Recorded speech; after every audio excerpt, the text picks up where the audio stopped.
성도님들 안녕하십니까? 오늘 함께 묵상할 말씀은 신명기 13장입니다. 신명기 13장은 신앙의 순결성을 유지하기 위하여 모든 유혹을 물리치고 엄정히 대처하라는 권면의 말씀입니다. 신명기 12장이 우상 숭배에 빠지지 말라는 권면이었다면 13장은 우상 숭배로 이끄는 모든 유혹을 차단하고 확실하게 징벌하라는 말씀입니다. 우리가 첫 번째로 가장 조심해야 할 것은 거짓 선지자의 유혹입니다. 그들은 권위를 가지고 이적과 기사를 행하면서 백성들을 유혹하겠지만 그것을 끊어야 합니다. 두 번째는 가족이나 친구의 유혹입니다. 그것은 가장 강력한 유혹이지만 넘어가지 말고 오히려 징벌해야 합니다. 세 번째는 유혹에 넘어간 성읍에 대한 처리 방법입니다. 그 성읍을 진멸하고 불사르라고 모세는 권면합니다. 너무 극단적인 방법 같지만 썩어가는 상처를 치료하기 위해서는 수술이 필요한 것처럼 처리하라는 것입니다. 13장 1절에서 2절입니다. 너희 중에 선지자나 꿈꾸는 자가 일어나서 이적과 기사를 내게 보이고 내게 말하기를 내가 본래 알지 못하던 다른 신들을 우리가 쫓아 섬기자 하며 이적과 기사가 그 말대로 이룰지라도. 선지자라고 자칭하는 사람이 이적과 기사를 행한다 하더라도 하나님께로부터 온 사람이 아닐 수 있을까요? 그렇다면 무엇을 기준으로 그 사람이나 그 기별이 하나님께로부터 왔다는 것을 증명할 수 있을까요? 이적은 기이한 행적을 말하고 기사는 기이한 사건을 의미합니다. 사단도 이적과 기사를 우리에게 보여줄 수 있습니다. 그러므로 이적과 기사를 행한다고 해서 하나님이 보내셨다는 증거는 되지 못합니다. 성경의 말씀처럼 오직 그 가르침이 하나님의 말씀에 맞을 때에만 선지자로 인정할 수 있는 것입니다.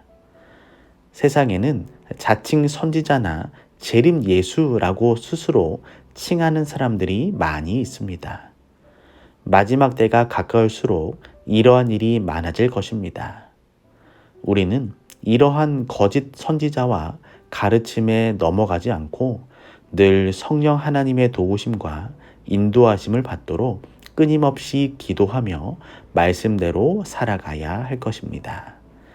기별에 있는 말씀입니다.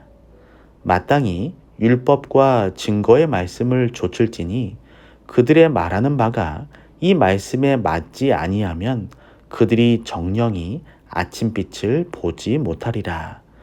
마음에 작용하는 성령의 역사까지라도 하나님의 말씀으로 시험해 보아야 한다.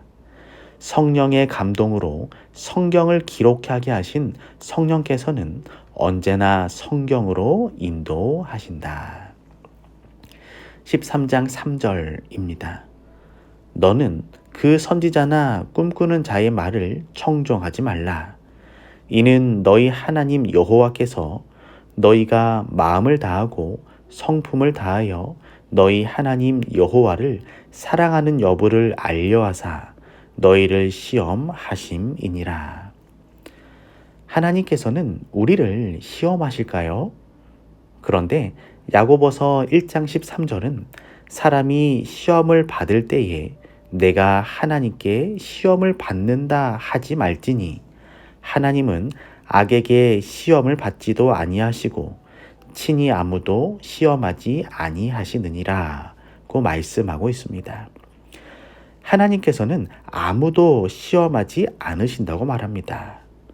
우리는 어떻게 이 두 말씀을 이해할 수 있을까요? 우리는 성경에 단 하나의 시험만 있다고 생각하면 혼란이 생기게 됩니다. 하나님께서 아무도 시험하지 않으신다고 하셨으나 하나님께서 시험하신다는 구절도 있고 시험은 우리의 욕심에서 생긴다고 하였으나 이유를 알 수 없는 시험도 있기 때문입니다. 성경에는 네 종류의 시험이 나와 있습니다. 첫째로는 우리의 순종 여부를 알아보시려는 하나님의 시험이 있습니다.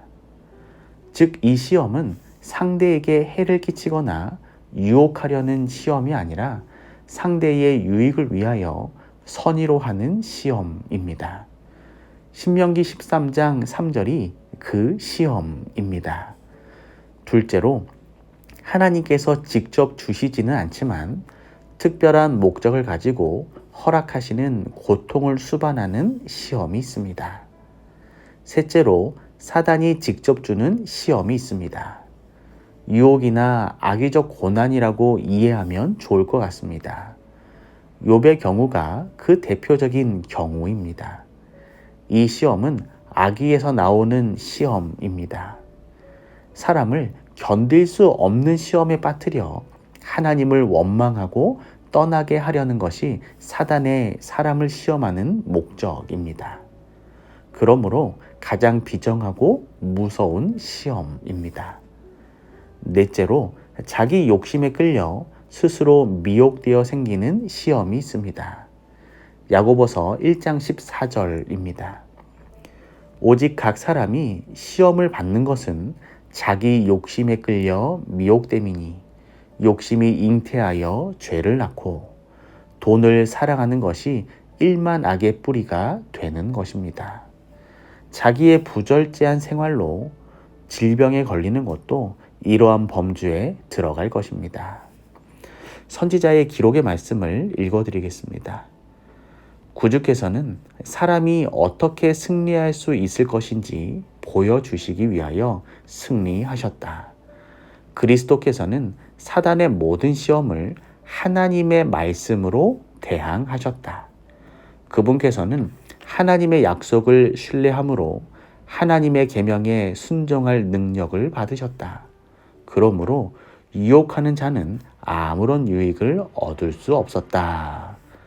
오늘 하루 우리에게 다가오는 여러 종류의 시험들이 있을 때 무엇보다 하나님의 말씀을 통해 승리하는 삶이 되기를 소망합니다. 13장 18절입니다. 내가 만일 내 하나님 여호와의 말씀을 듣고 오늘날 내가 내게 명하는 그 모든 명령을 지켜 내 하나님 여호와의 목전에 정직을 행하면 이같이 되리라. 우리는 여호와의 말씀을 듣고 그 모든 명령을 지켜 행하는 삶을 살아야 합니다. 듣는 것은 쉽지만 행하는 것은 쉽지 않은 일입니다. 선지자는 그는 그분의 설교를 듣고 그것을 행하는 사람을 반석 위에 집을 지은 지혜로운 사람으로 비교하심으로써 설교를 결론 지으셨다고 기록하였습니다. 오늘도 하나님의 말씀을 듣고 행함으로 우리의 신앙을 그리스도이신 반석 위에 세우는 귀한 하루가 되기를 소망합니다. 오늘은 김명석 장로님 가정을 위하여 기도합니다. 사랑의 하나님, 김명석 장로님의 삶을 통하여 하나님 영광받아 주시옵소서. 세상의 마지막이 가까울수록 수많은 유혹이 있을지라도 언제나 성령의 인도하심을 받아 정로의 길을 가는 은혜의 삶이 되게 하여 주시옵소서. 장현명 집사님과 김영재, 김영민 가족들의 삶이 하나님의 축복의 통로가 되게 하여 주시고 언제나 말씀 충만한 삶이 되게 하여 주시옵소서. 사랑의 예수님의 이름으로 기도합니다.